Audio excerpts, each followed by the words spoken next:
Konnichiwa. Today we're going to talk about one word in particular that has a lot of different meanings in different contexts and can be attached to other words.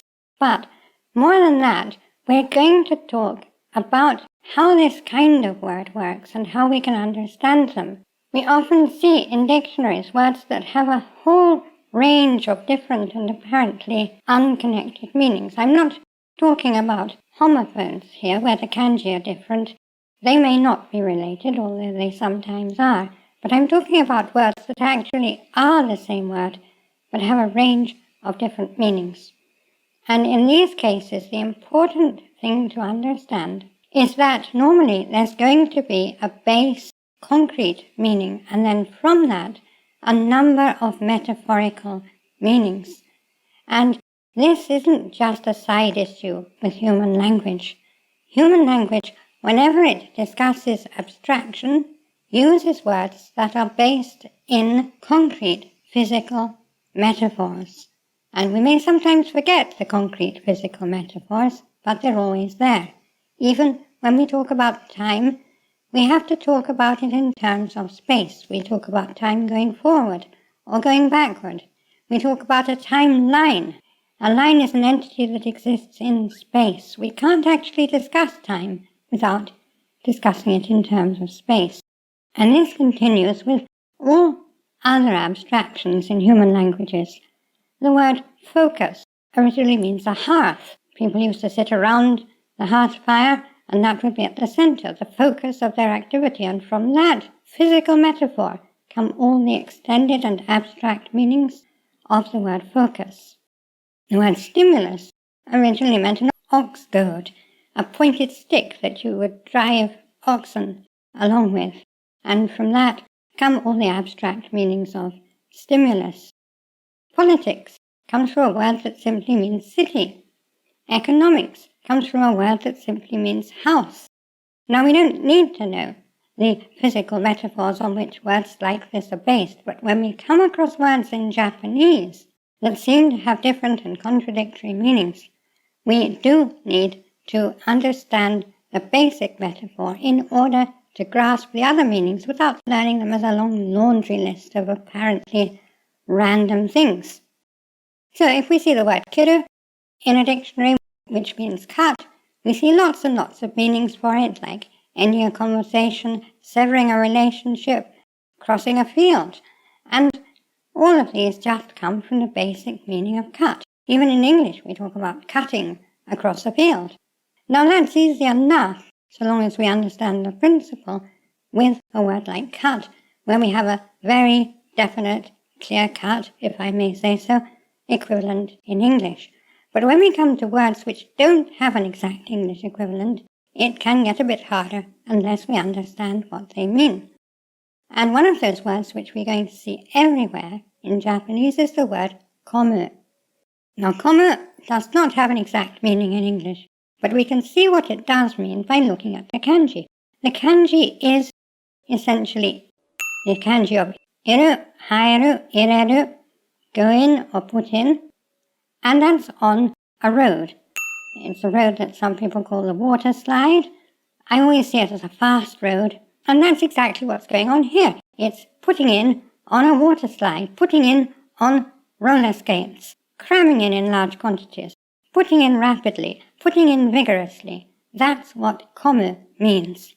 Now, we may encounter it first of all in very simple, concrete meanings, such as konde iru, the state of being komu, and that means crowded. A lot of people crammed into the same space, crowded.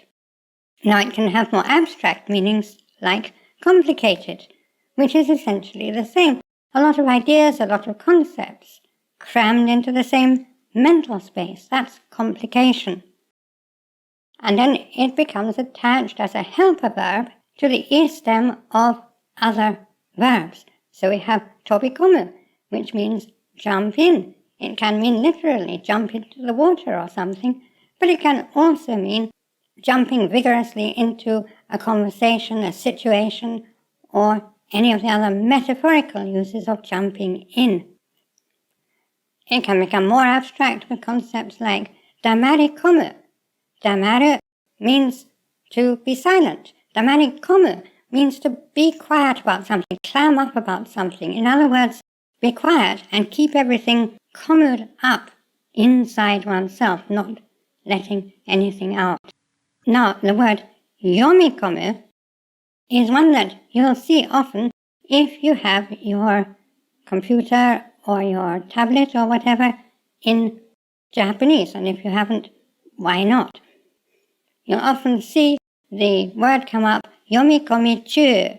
Now, chu means in process of, means literally in the middle of. Another metaphor, because literally it means middle or center or inside, but in this case, when it's attached to a verb like this, chu means in the process of.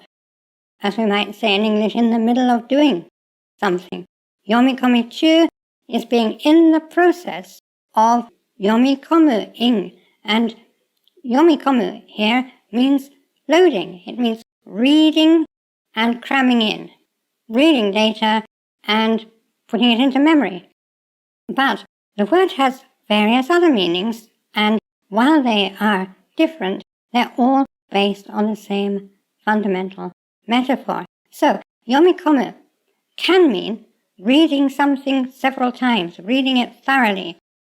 Komu can mean doing something repeatedly, because again it's cramming in iterations of doing it, cramming in reps, you might say. But it can mean reading thoroughly, it can mean reading repeatedly. In any case, it means cramming the subject matter into your mind. And again, yomikomu can mean reading something into something. Somebody says something, or you see a text, and you put in extra meaning which you believe to be there.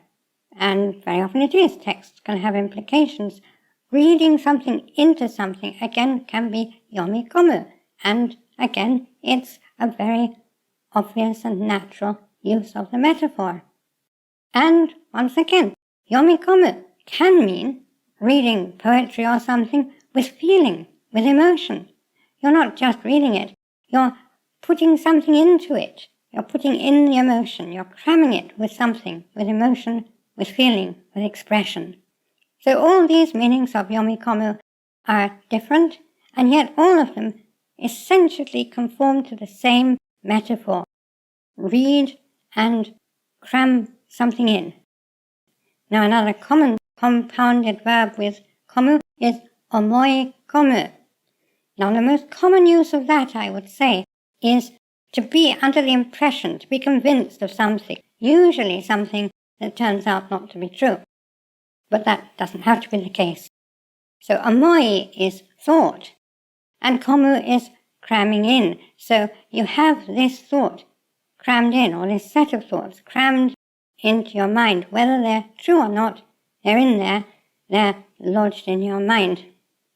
And interestingly, in older English, people sometimes used to talk about cramming someone, meaning filling them up with wrong ideas, giving them false impressions, cramming into their mind a particular set of ideas which would generally not be correct, at least in the opinion of the speaker.